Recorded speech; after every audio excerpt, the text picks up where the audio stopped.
수아 사람 빌닷이 대답하여 이르되 너희가 어느 때에 가서 말의 끝을 맺겠느냐 깨달으라. 그 후에야 우리가 말하리라.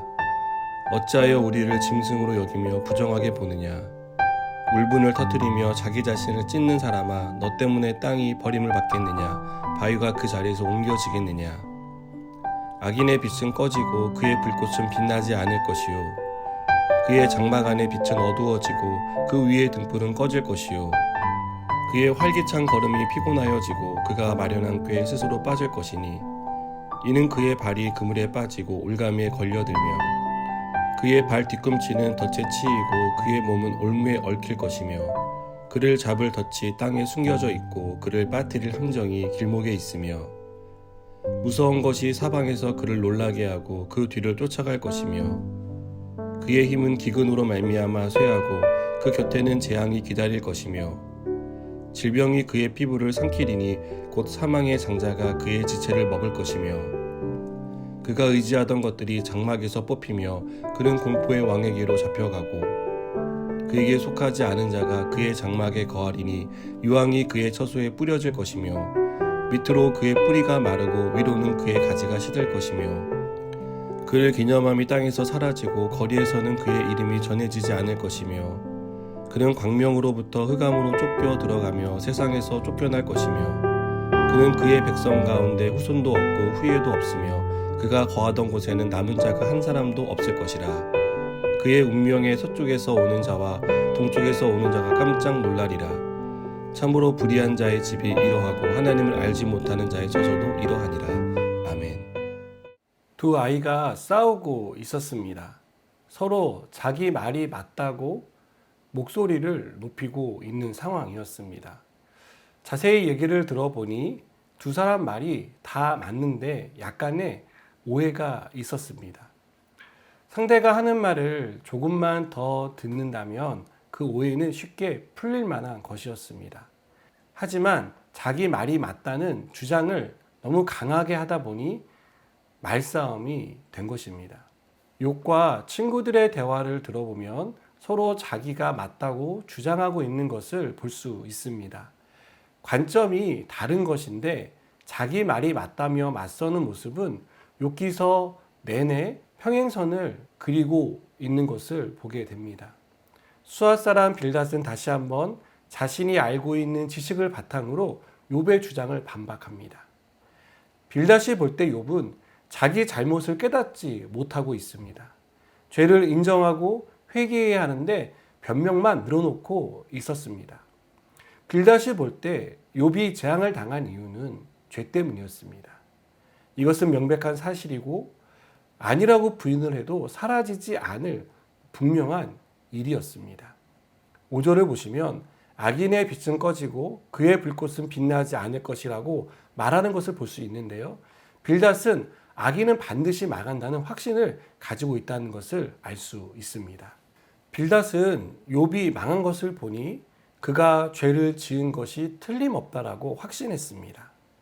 이처럼 빌닷은 고난은 악인의 운명이라는 숙명론적인 사고를 가지고 있었습니다. 빌닷의 관점으로 고난을 바라보면 모든 것이 죄 때문이라는 결론을 갖게 됩니다. 고난은 곧 죄라는 도식은 고난에 대한 다양한 원인을 배제하게 만듭니다. 저는 고난을 빌닷과 같은 관점으로 보는 사람들을 보았습니다. 그들은 모든 고난은 죄의 결과라고 이해했습니다. 그래서 고난당하는 사람에게 회개하라고 종용하고 그렇지 않으면 더 큰 고난이 올 것이다 라고 으름장을 놓기도 했습니다. 여러분, 욥기를 살펴보면서 반복해서 말씀드리지만 모든 고난이 죄 때문에 오는 것은 아니라는 것을 우리는 기억해야 합니다. 죄의 결과로 고난이 올 수는 있습니다. 그러나 모든 고난이 죄라는 도식은 우리가 고난을 잘못 해석하는 것입니다. 그리고 이보다 더 큰 문제는 고난에 대한 나의 이런 그릇된 생각을 상대에게 강요하는 것입니다. 빌닷은 욥이 왜 고난을 당하는지 몰랐습니다. 그래서 자신의 관점으로 고난을 해석했고 그 해석을 바탕으로 욥에게 회개를 종용했습니다. 욥의 입장에서는 억울한 일이었죠. 아무리 아니라고 말을 해도 빌닷과 친구들은 욥의 말을 믿어주지 않았습니다. 얼마나 야속했겠습니까? 자기도 고난의 이유를 모르는데 친구들은 잘 알고 있다라고 말하고 있으니 정말 기가 막힌 노릇이었을 것입니다. 사랑하는 여러분, 고난에 대한 욥과 친구들의 이야기를 들으면서 한 가지 깨닫는 것은 우리는 하나님이 보여주시는 것밖에는 볼 수 없다는 사실을 깨닫습니다. 하나님이 보여주지 않는 것을 볼 수는 없는 것입니다. 우리는 천국의 신비를 알 수 없습니다. 우주가 얼마나 광활한지 우리는 가늠조차 할 수 없습니다. 하나님이 나를 왜 이 사람과 결혼하게 하셨는지 잘 모릅니다. 왜 자녀 문제로 이렇게 오랫동안 신음해야 하는지 우리는 잘 모릅니다. 바르고 정직하게 살았는데 왜 물질적으로 어렵고 왜 고난이 나를 찾아왔는지 이해가 되지 않습니다. 그것을 우리가 경험한 것으로 우리의 지식으로 넘겨짚는다면 우리 역시 빌닷과 같은 해석을 하게 될 것입니다. 우리는 하나님이 보여주시는 만큼만 볼 수 있습니다. 이 사실을 인정하는 사람은요, 하나님이 보이지 않는 곳까지도 주관하고 계신다는 사실을 믿을 수 있습니다. 하나님이 우리의 오늘과 그리고 우리의 내일을 책임지고 계시다는 사실을 믿을 수 있습니다.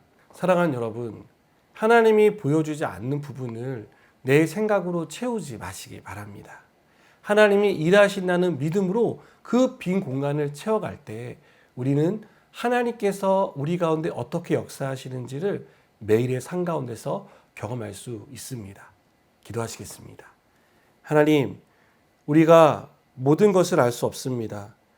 하나님만이 우리의 모든 것을 아시는 분이심을 고백하며 하나님을 신뢰하는 믿음으로 살아가게 하여 주시옵소서.